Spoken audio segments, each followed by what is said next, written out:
Yo, what is up everyone? It's Batteren. Today we're going to... Okay, you know what? From now on I'm not going to say what video I'm going to react to because you guys can read it from the title yourself, yeah? So, yeah, it's in the title. So that's what I'm going to watch today, and let's get straight into this reaction.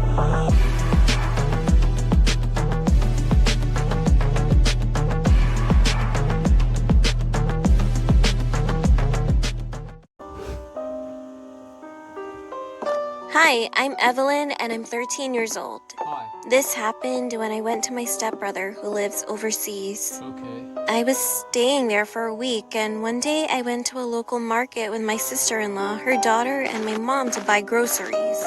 After we bought some vegetables, my mom and my sister-in-law wanted to get some bowls and cups.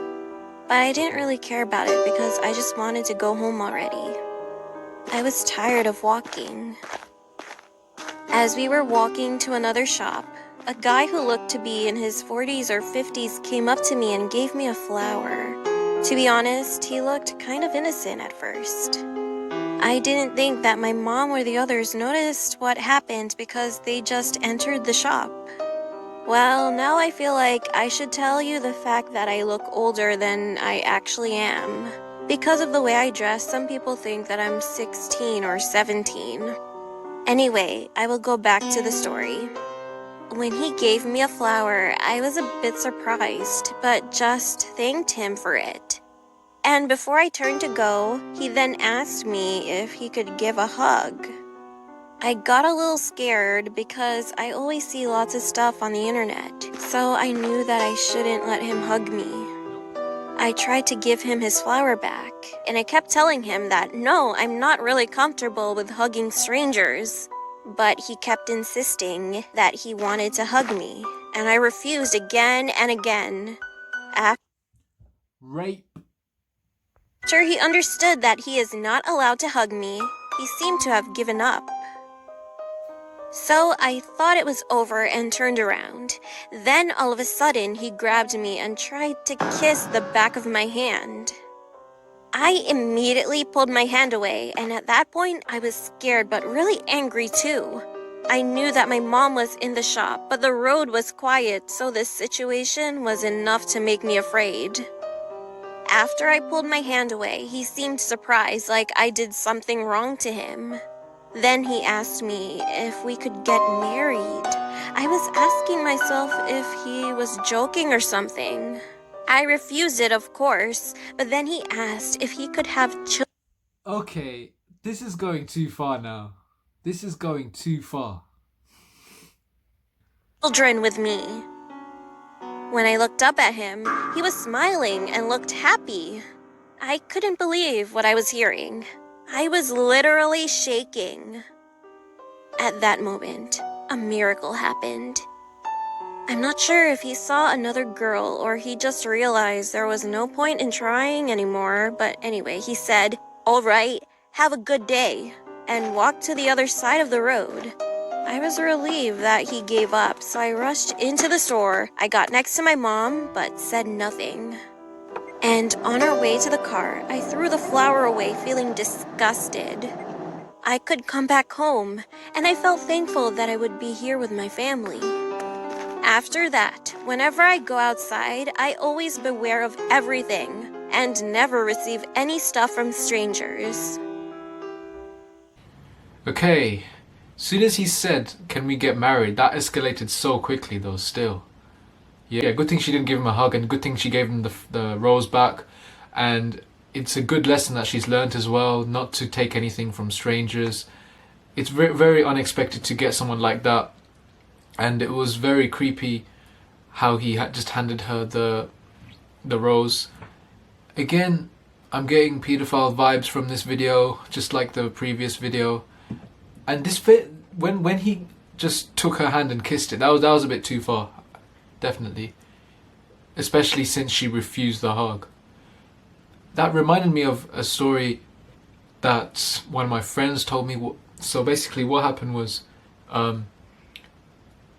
there was a girl working on the till in a pharmacy, and an older guy came up to her and asked her for medication, and then I think he tricked her into buying the medication, but he didn't actually want to buy it. All he came for was to grab her hand. He basically pulled her hand towards himself while she was behind the till and just kissed it like repeatedly, just started kissing, and then she started screaming, and the person working beside the girl at the counter, he was just laughing his head off, I think, if I'm not mistaken. I think that's what he told me. And this happened in East London, and you do get some random people in East London, and that's what this story reminded me of. As soon as he grabbed that girl's hand and kissed it, that's what it reminded me of. And it's fucked up to see people like this. They're just so desperate. I don't know, they're just like low lives who just can't actually find a girl and just can't make it in life and just get into a relationship properly like normal people. They're just creeps, man. They're just yeah. But it is quite tough for girls, like teenage girls, to go through this kind of thing. It's, yeah, I mean, they have to be extra cautious, especially at night, in terms of what they wear and who they go out with and where they go to. They just gotta be cautious, man. Like, really, just don't take any gifts from strangers. And yeah, it is what it is, man. There's people like that in the world, especially in, well, all of these videos are from America, so I'm guessing these stories are based on true life events in America.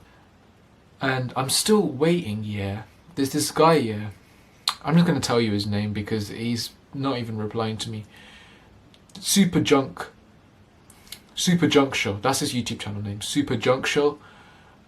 He's basically post animated horrors, but the thing is, he's not very popular, and his animation style is very different to a lot of other animated horror story channels out there. And he wanted to collaborate with me. He wanted to make me narrate one of his animated horror stories because he thought I would have a good accent for his viewers to see, because most of his views are American and I've got a British accent, so he would like to see that in one of his animated horrors, and he would like to see their audience reaction and all that, and he wanted to see how well it does in terms of views. So that's why he wants me to do a voiceover for one of his videos, and I was like more than happy to collaborate with him. He said I can use my own I don't even use a mic, but he said I can use my own camera to record my voice over it, because the mic sound is clear anyways. Although I don't have a mic, the voice clarity is decent. So yeah, the thing is, he had a problem with someone else he tried to collaborate with, I think it was, and he learned a valuable lesson or something, and then yeah, he sent me this long ass email describing the problem, but then he never got back to me after that, and it's been like 2 months now, maybe less than that, maybe I'm exaggerating, but it's been a long time and he still hasn't contacted me yet. So I'm still waiting on that, because that will definitely be a good change on my YouTube channel. And yeah, I would definitely want to do a collaboration. I'm at that stage where I need to do collaborations actually to get more popular, because I'm like at 2,000 subscribers now, so come on. I have to engage with other YouTubers. If you guys enjoyed my reaction to this animated horror, here are some more reactions you can check out. And as always, please like, comment, subscribe, and I'll catch you guys later. Took my camera, made a vid, yeah, that is what I did. I'm a podcast more YouTuber making content in the crib. I'm a pro, it's not a fib. The haters left to linger. They can't tell me nothing, all they get is middle finger.